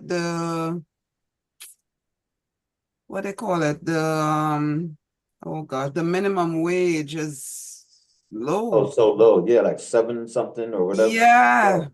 Yeah. So Still- that was a big topic. I can't remember the lady's name, but she has been fighting for high wages, fighting for, real working hard with the community to, Yeah. get things done. And she needs Yeah. the support. And she was like really speaking about that to get the support. She's running for Senate now. She's a state representative, Patty Kim. Yeah. Yeah, and now she's running for the state Senate. Yeah, but you're right. Yeah. You So know, they had that, but that was a lot. That was the main topic, to fight for that increase for that minimum wage. You were selling you did poetry, I understand. Is that right? You did some poetry? Yeah, I did too. Good, wonderful. Okay, and you sold some Sinette, things? Sinette was there too. She talked about her story about the cancer and stuff. Oh yeah, Sam at George. Yes, Sam at George, yeah. She's being featured all over the place. I mean, she's really a good speaker, and that is that is miraculous a story. real miracle. Yeah, no question. And something happened to me. I would say Wednesday morning. I came home Tuesday night from work. I was feeling so tired. So normally, what I do, I make I make some tea, which is like to build the resistance. I do it orange and garlic, ginger, turmeric, and I boil it into a tea. So when you could drink it, so that helps build your immune system. And because I was so tired, I went and lie down and fell asleep, and that was after 8. Oh. I did not wake up until minutes to 3 in the morning. I just smelled something burning, but like God really was in the midst, because there was no smoke. There was not a Wow. there was no smoke. Beautiful. When I got up, I smelled the burning stuff, and when everything was black in the pot. The pot was black, everything burnt. So normally when you see that, you're supposed to see smoke. There was no smoke, and then I started to think, I don't know, I started to think the aftermath of it. What would have happened? Because if smoke came out, the alarm would go off. Yes. The fire brigades will come, police will come. people will have to leave their apartments to go outside. Yes. So the whole aftermath flashed before my eyes, if that Mhm. happened. And I was like, Lord Father, thank you so to give him thanks and praise for that. You know? Mhm. Thank God for it. I'm glad that it worked out for you because that could have been disastrous. Yeah, yeah. So you know what? Think about it. Write about it. Write Yeah, about it. Okay. that is something to write about. Okay. Yes, indeed. Well, listen, we've been talking a lot tonight. I really appreciate Ro coming on, and we had a good, robust conversation going. And so, at this stage of the game, we had two really good videos too. I'm going to ask both of you whether or not, and I'm start with Ro, whether or not you have anything that you would like to share tonight as far as your writings, because we always like to leave the audience with, something that they can hang their hats on. And both Ro and Bazille, first off, very, very good poets. And then also, Ro is also a novelist as well as a playwright. And then Bazille is a poet as well as an artist, a visual artist. And so there's a lot going on here. So I'm going to ask both of them to pull out something to see if they would like to share tonight. Appreciate I that. have two already waiting. Wonderful, wonderful. Okay. Well, we'll go with Ro first and then we'll come to you. Yeah. This I don't think I've ever read this one. This one happened. What inspired me was an event that happened in a dollar store. I don't know if you've ever heard on the news. This was maybe about a year ago. There were three individuals that were killed in a dollar store. AJ Legrette Jr., Michelle Carr, and Deshaun Gallen. Hmm. And I can't even remember what state it was, but I read it, I listened to it on the news. And the woman, Michelle, was an Uber driver. Yeah. Yeah, and it just inspired me to write a poem about just three innocent people that were killed in a dollar store. And it's called A Dollar. This was no way general business. 3 for $1, a penny for your life. What's left? Doesn't make a plum nickel worth of sense. AJ just wanted some change in his pockets, a little jingle to pave the way clear and lighten the load. Driving down what she didn't know was a one-way road, not a safe haven, no coverage for peace sake. Michelle found no way to stop the bitter hate. Why did this have to be her fate? She had to say no to the end. Manifestos written, paved in hate. Deshaun was just a young man finding his own way, not knowing what he would have to pay for just being Black. Some say we have come a long way, but there's been so much we had to pay for the journey. It's been a lonesome road with bumps and valley ridges, often dug so deep, full of racial sludge, microaggression, gravel, and pits full of monastetic theories spewed from the lips of those who walk on self-imposed, acrimonious, privileged soil. Let's not let the words progress fall too quickly from our lips. Some of us still ain't too sure we've had a safe arrival to the proper destination called racial justice and truth. Let's back up the buggy and the horse that some of those folks rode in on. Sit down and digest, maybe do a little more protest on some of these things that don't add up, not even $1's worth. And this was dedicated to AJ Legrette Jr., Michelle Carr, and Deshaun Gallen. Wow. That's wild. The kind of question, do you remember how they died? Was it a robbery or something? And I'm trying to it was funny because I came into the bedroom, Theo was watching the news, and all of a sudden, and I want to say it was in either Tennessee or Texas, but it was maybe about 2 years ago. And the woman, Michelle, was an Uber driver. And the person who did this wrote a manifesto saying that he wanted to kill all these people and went into a dollar store and just started shooting. And I think Michelle was outside of the dollar store waiting to pick somebody up or had just dropped somebody off. Mhm. Remember listening to it on the news, and I thought Yeah. they, and all three of them were Black, and the person that shot them had written this racial manifesto Mm, mhm. and said that, like, this is what he was going to do. And I Yeah. thought, what hate.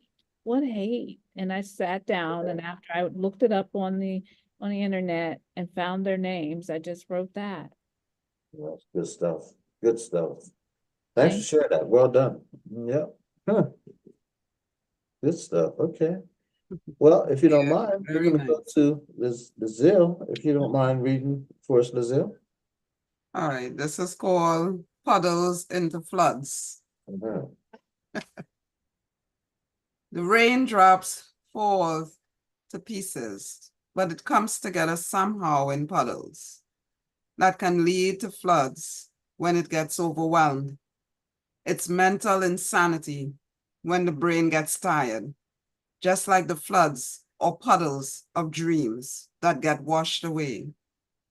It looks for a way out to drain its banks. It cries and mourns like a sad willow, but yet still she stands strong despite her pain. She thrives through uncomfortable situation, just like chaos that goes on in our minds.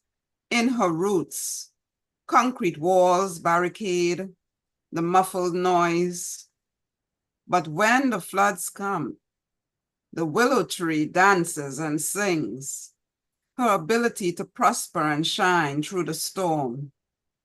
Her hanging sleeves slightly touch the still waters as her head hangs and water flows from cliffs and mountains, from the deepest part of her existence. But like the willow tree, she wears her crown gracefully as her head is lifted, as her open body embraces her dignity.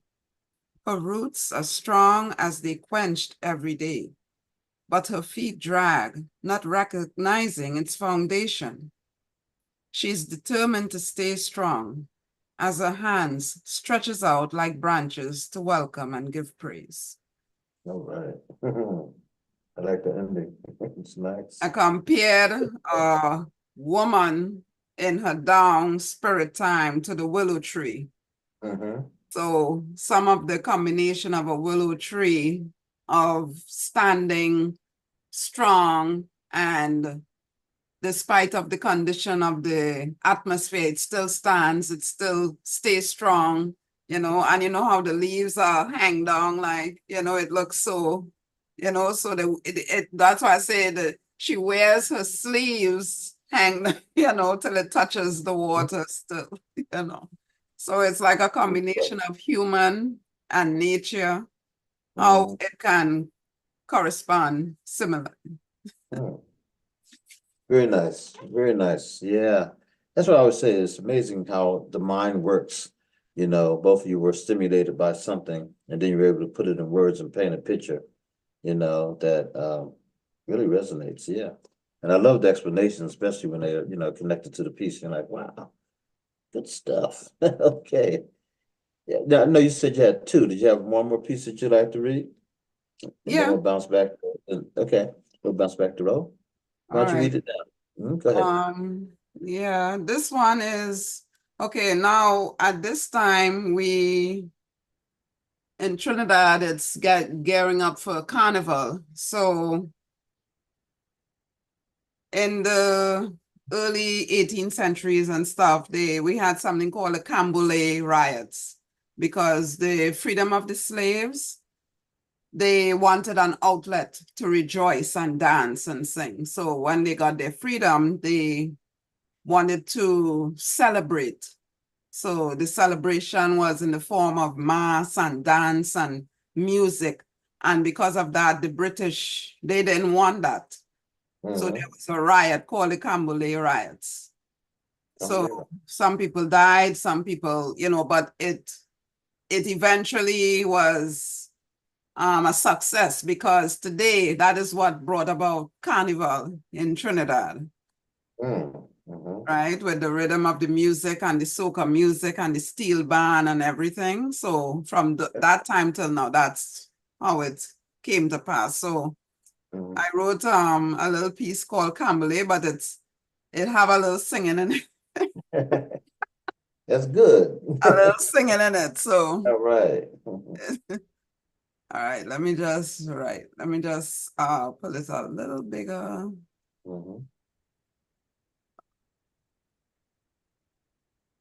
Okay, it's called Cambele. Kimberly. All right. So they want to stop the culture of the mass, but they don't know how far we came from. The baton's ready to hit. Look out. Is war they want? Well, it's war they will get. Hey, we got to regroup in order to win. Listen, we are standing for our democracy. Kamule, Kamule, this is our culture. This is our land. Let us walk hand in hand. Kamule, Kamule, it's now or never we fight. Do not out our light. Kamule, Kamule, with drums and sticks in the air. The music created an atmosphere. Kamule, Kamule, to sing and shout for our freedom. We go chant and dance to our rhythm. Kamule, Kamule, they tried to kill us, but we fought. They tried to stop us, that's what they taught. Kamule, Kamule, the freed slaves won to keep the mass. The tradition must be known, its culture, and the greatest show on earth for all generations to remember. That's it. Oh, good. Now, can I ask a question? Is that song an original song, or is that something from Yeah, your I talk? just made it up tonight. Oh, okay, okay. That's pretty good. I was like, okay, that must be a national song or something. Nah, I just made it. I just So love what- it. She said, I just did that tonight, like 2 minutes ago. That was good though. I mean, seriously, that's something that I hope you'll, feel proud of that. That was all right. So what they do, like when it's close to Carnival, like Carnival Friday, I think it's either Saturday night, and they have around 4 a.m. they reenact the Cambole riot. So everybody dress up like in those days, dress up and they come out with a stick and they show they fighting and they have white people dressing up, with they representing the British people. And they have the slaves representing, us. And they just reenacting the fight and how they reenact everything on that night. Or I should say the morning, because it's 4 a.m. So if you want to see it, it's a lot of people get up that hour and go to and experience it. Oh, they didn't act this out at 4 Yeah, o'clock? they act it out every year. Every year for Carnival, they act it out. But I'm saying at 4 o'clock in the morning. Yeah, it starts at 4 a.m. Good mother. That's all right. And people really come out to see it, huh? Yeah, it's packed. I remember getting up and going and see it that hour in the morning. So can I, real quick, before we get back to row, what is the significance of that hour? Why 4 o'clock in the morning what was the? But that was the time when everything took place in that century, that was the time when this is the time. All right, we have something called Juve. Juve is Carnival, but it's more like people dancing around that time of the morning. They dance behind trucks and all these different things. So the Cambele riots happen around that time. So that's the significance of that time to showcase it and to do like a play on it. It happens every carnival. They do that. Fantastic. That's wonderful. Yeah. Good stuff. Appreciate it. Ro, I don't know if you had another piece lined up. that you like to do? Sure. Okay. This one kind of relates to the one I just did. And it was funny. I guess this is how I think of myself now. Uh-huh. I'm just an old chick waiting for a new revolution. Just an old chick laying in the cut, shaking my head, ego tripping. This is ageism. This ageism is a real thing. I'm feeling it right here in the gut. Martin had a dream. He talked about mountaintops and freedom ringing, brown babies on the wall, just want to get over to the other side. Some of them are not fighting to get to the top. They just say they're just okay with their 40 acres and a mule that don't work. Us old heads are sitting on the edge of our seats, waiting for the new Martins, Malcolms, and John Lewis powerhouse Packers to come our way. There's a new generation of young folks who see it their own way. Let's not see through the glass darkly and miss our understanding of what persistence for the disruption of the old movement brought us. Passing by, not staying for the long haul. Ears pressed to the wall, hoping somebody got the call, telling us that we are still in our prime. The time has not passed us by, like broken clock pieces that can't be rewound. New age, new wave, but there's still nothing new under the old sun that beats the thoughts of freedom from oppression into the heads of our privileged, sassy mouth babes. I'm just an old chick, waiting on a new revolution, just hoping to still be around when you proudly take your throne and loudly proclaim that you are now beating the drum of freedom and watching it rain. I'm just an old chick waiting for a new revolution. I like that. Now, where'd you come up with that? Because that's really cool. I like that. An old chick, Nice. a new revolution. Very Uh-huh. nice. What is funny because I was at a high school today and I was in the cafeteria. Cafeterias are just great places to watch kids because no matter how many times I've sat in the cafeteria over 34 years of being in the field of education, nothing has ever changed. There are always these little cliques of kids. So I had cafeteria duty today, and it was a group of kids that were sitting right beside me, and they were engaged in this conversation. And the one kid said, you know, when I grow up and I leave home, I'm just gonna go to Mexico and I'm just gonna hang out. I ain't gonna do nothing. I'm just gonna hang out in Mexico. And I was like, well, what kind of job are you gonna have? He said, I ain't gonna have a job. I'm just gonna hang out. And I said, well, you got a rude awakening that you think you're just gonna be able to go to Mexico and just hang out. Hmm. What do you plan on? How you plan on living? Who's gonna feed you? I was Mhm. asking him all these questions. Mhm. So it kind of stems from that. It was like, you know, his idea of what he wanted to do, because he didn't want to do anything. He just wants to chill. And I was like, there's no such thing as just chilling. There is no such thing as just doing nothing and thinking you're gonna chill. So, you know, like, and then some of the kids, it was a very interesting conversation today. You know, so it kind of I've had 34 years of having those kinds of conversations with high school students. So it takes me back to, I'm just an old chick waiting for a new revolution. Yeah, that's good stuff. Though. I like it when people come up with something fresh like that. And I can see that being the title of a book, you Mhm. know, and unpacking that cool. You know, I did a piece, and I know I've read it before. It's called She Grabbed Me. And this is an actual event that happened when I was in the third grade.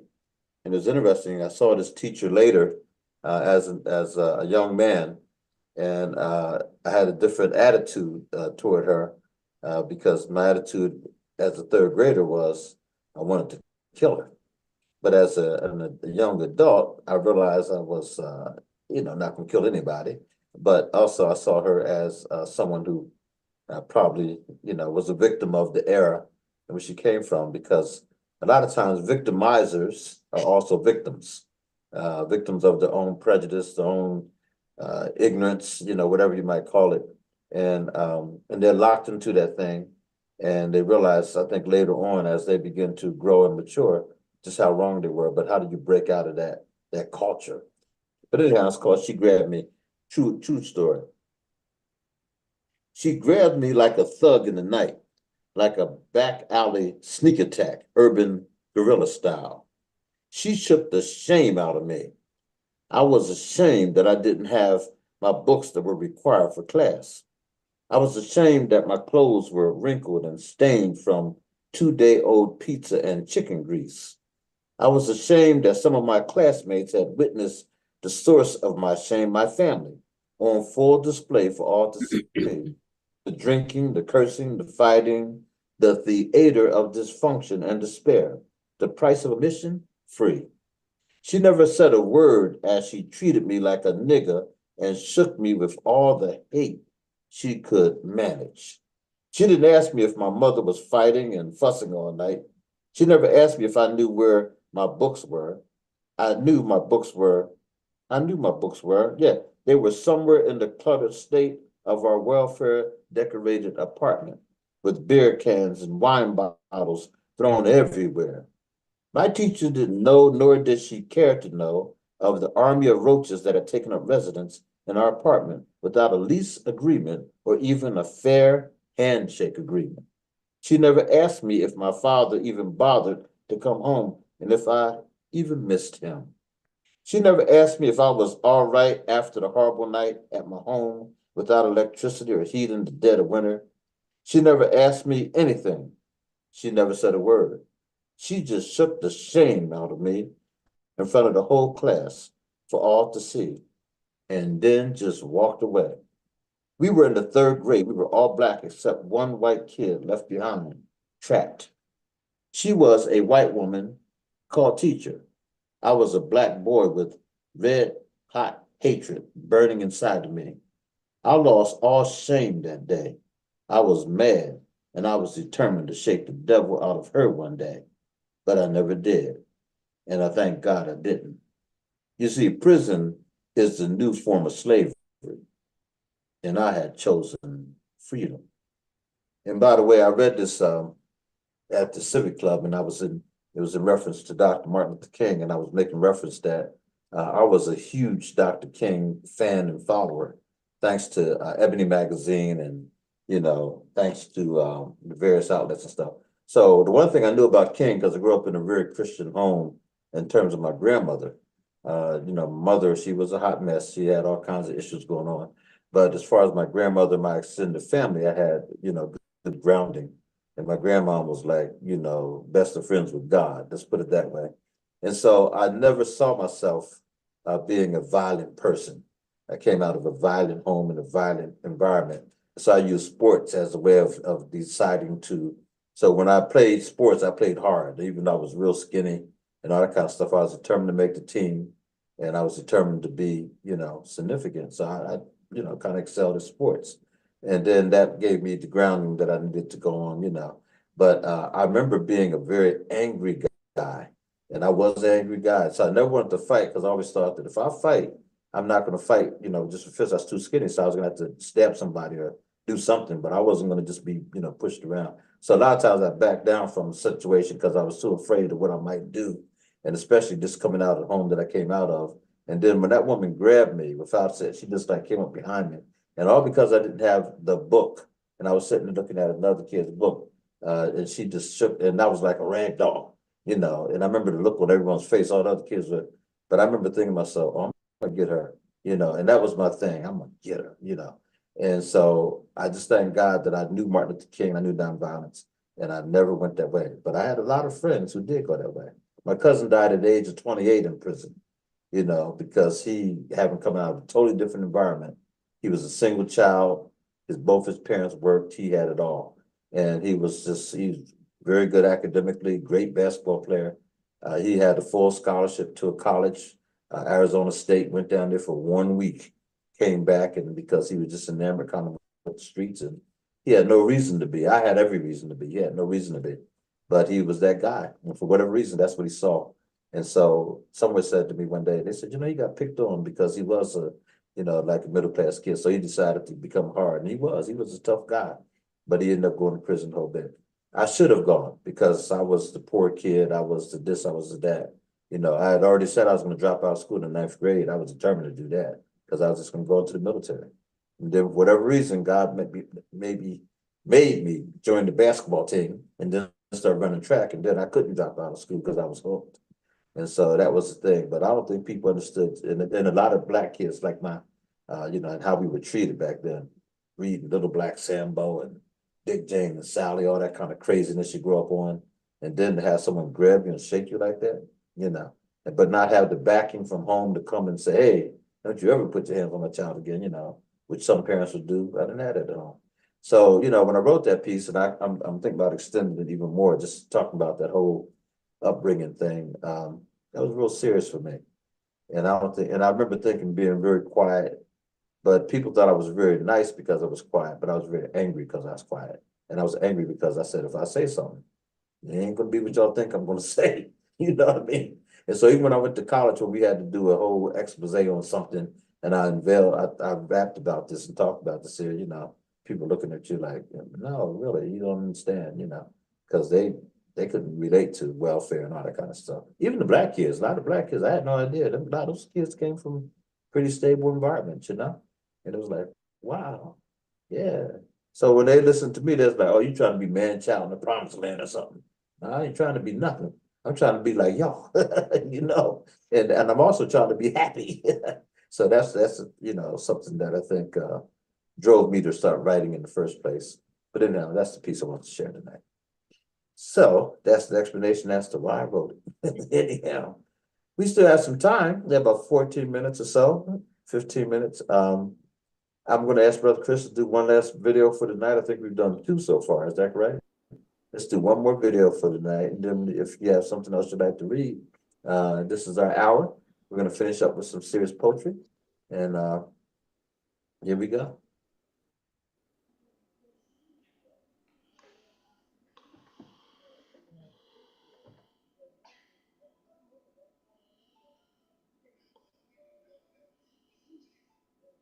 The perfect picture, the space and time splitter, the Augustan calendar plumb line. We all know what common era means. Please. I'm telling you, this is epic. Wait for it. I'm finna fix it. The promised neck crusher with a bruised heel. It's so real. The image the law was picturing. And prophets trying to concoct words about breathing word. Get it? Breathing word. Word that breathed the breath of life. Who invented both. Whoa. Word. The start and stopper stay stunting like my daddy. Homie, the great I am's great I told you. The system flipper over. The overture you missed. The back is the front. Homie, left side up. The greater and higher jihad, greater revolution, earthly kingdoms are pitiful. The second in rank equal in essence, laughing at demigods, cause dem a fraud. But for the joy set before him, this kingdom works backwards. The ruler serves, servant king, suffering servant, sit with that one. The endless and eternal, I owe you one, big bro. The savior, irrespective of rank, race, and religion. The incomparable good news, the I'm all you got, partner. The good luck without me, bruh, but it's all good. Your smell don't bother me. I love you.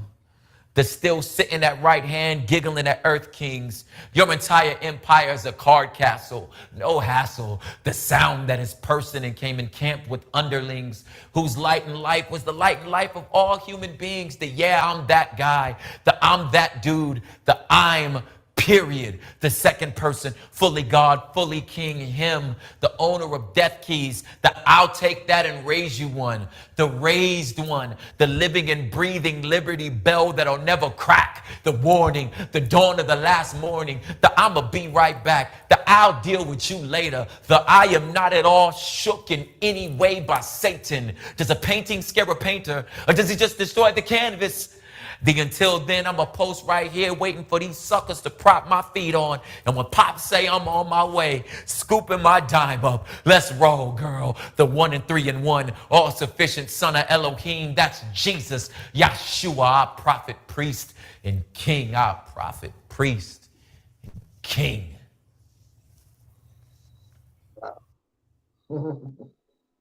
Pretty deep, interesting. And okay.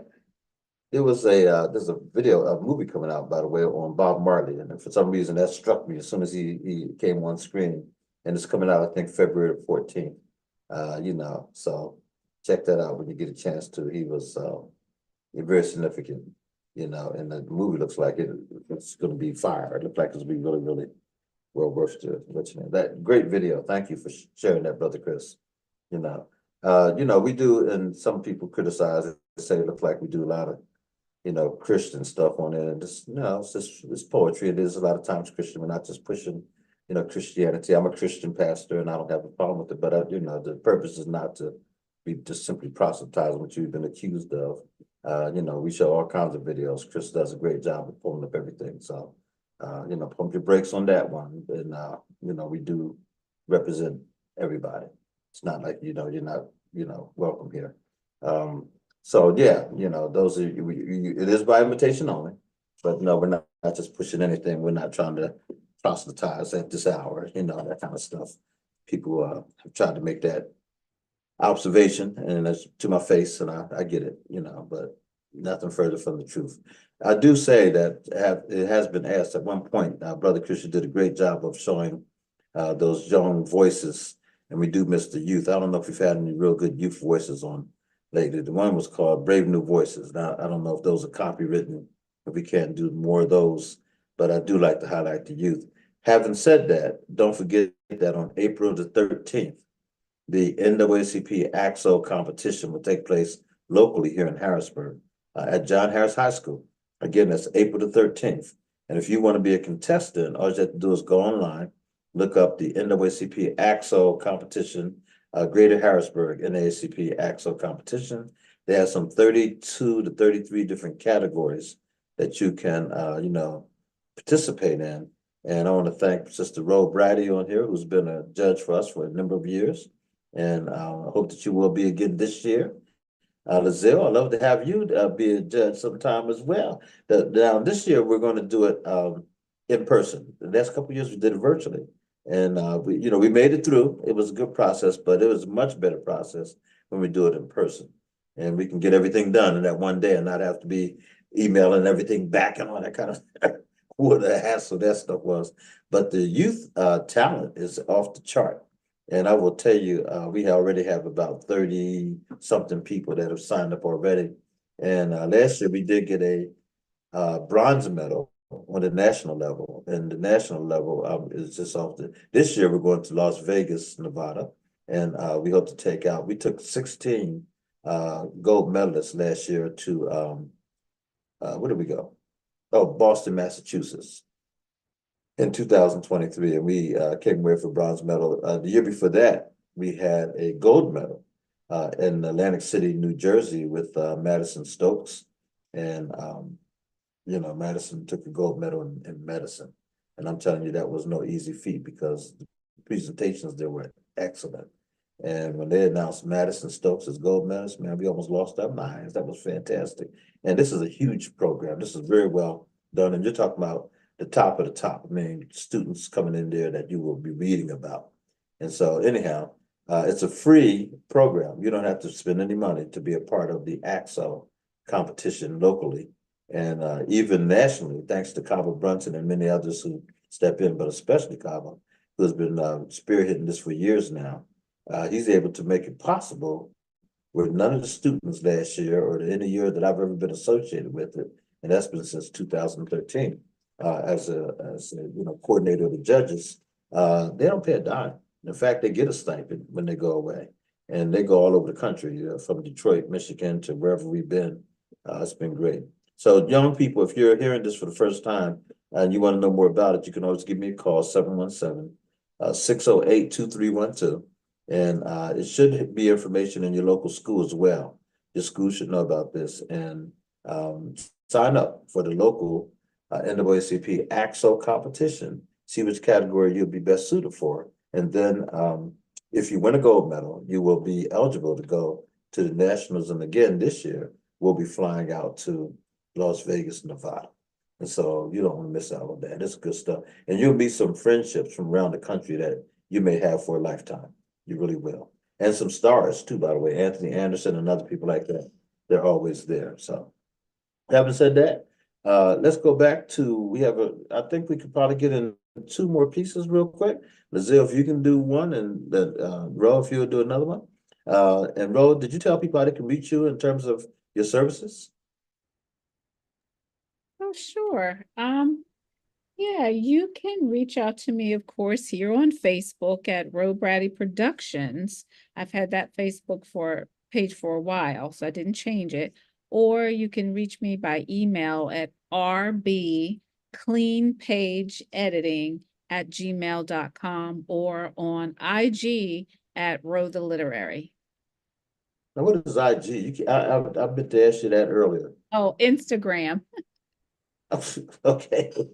I kept thinking, what is IG? Yeah. I've had all these Okay. handles, but I've just never changed. So that's Okay. another thing about branding. It's like I left them, I did Ro Brady Productions when I was doing theater. So Okay. in that way. So Cool. Yeah. reach me there. All right. Yeah, look her up. Please check her out and everything. And I'm going to go back to Lazille. Lazille, if you'd like to do a piece, and then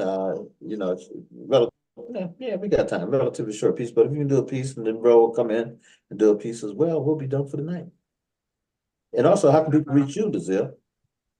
If they want to talk to you about your paintings or your books or anything. Oh, well, the paintings are on IG, Instagram. So it's Powder Room 49. Powder Room 49, that's IG.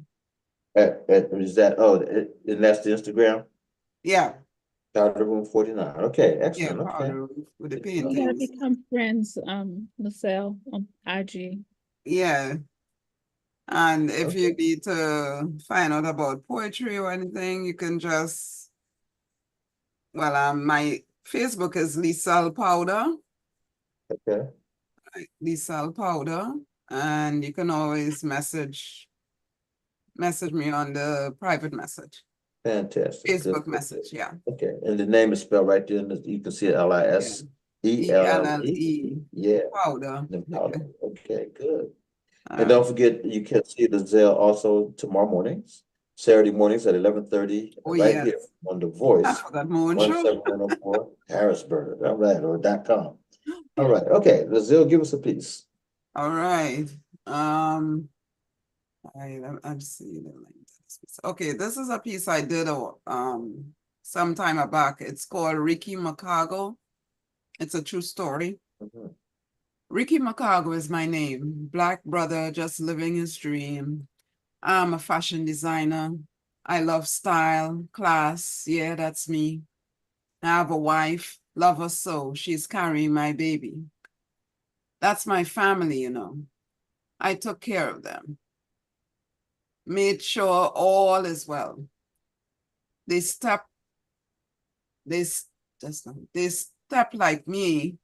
They step like me, sure you can tell. Always a hustle to make that dollar. Better do that than end up in the cellar. But this day was a sad one for me. I set out to work, nice day, I lived to see. Took my normal route, walking streets to work. Having to reach on time is not a joke. Saw this brother ran past me. Took nothing of it. I guess he's happy. But then the cops came my direction, looking for the guy that ran. They missed him. What a situation. They looked at me and stopped right there. I was shocked by their stare. They looked like hungry wolves seeing their prey. I was cold, sweating. Didn't know what to say. They mistook me for the guy they were after.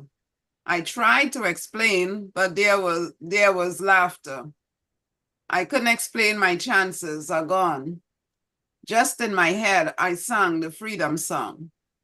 They made me kneel down, hands held high.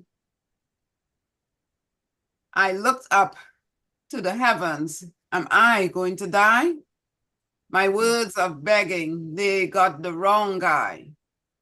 Felt on deaf ears, they thought I was a spy. I was drenched with sweat, pleading for my life. Saw my family, saw my wife. Like wolves, they were ready to attack. Tears flowed, no one had my back. Then a loud explosion was heard. I couldn't speak, couldn't say a word. I've been shot. The wolves got me. I couldn't run just for them to finish me. I saw my life played before me on the stage. No more chapters, no more turning pages.